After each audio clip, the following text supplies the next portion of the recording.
And thanks for joining us. I'm RJ Breen. Matt and Jessica have the night off. New tonight, a resolution presented to the Woodbury County Board of Supervisors calling Iowa State Auditor Brenna Bird to investigate Supervisor Jeremy Taylor. That's right, RJ. County Auditor Pat Gill presented the resolution during citizen concern at the end of the meeting. He said he wanted to officially file the resolution for Jeremy Taylor to be investigated after his wife, Kim Taylor, was convicted with 52 counts of voter fraud and attempt to help her husband. Despite 3 board members calling Taylor to step down, he plans to finish out the remainder of his term.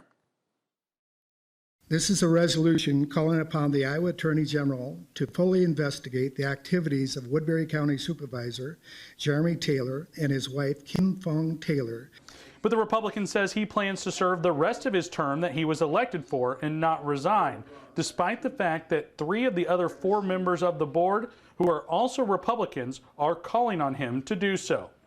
I plan to complete my term on the Board of Supervisors. And I know that Mr. Gill has come up during citizen concerns, but I will work hard to continue to complete my term, and then I'm going to focus on my family.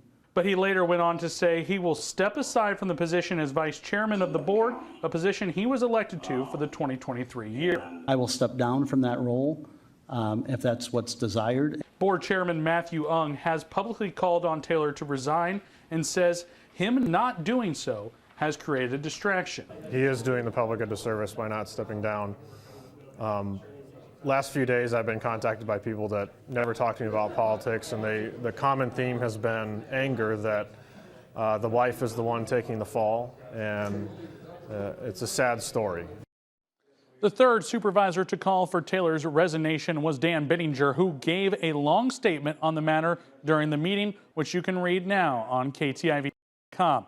In public comment, there was support for Taylor, as well as one man who echoed calls on him to resign. Ung says the board plans to move forward with removing Taylor from his vice chairman position, something he said he would be willing to do.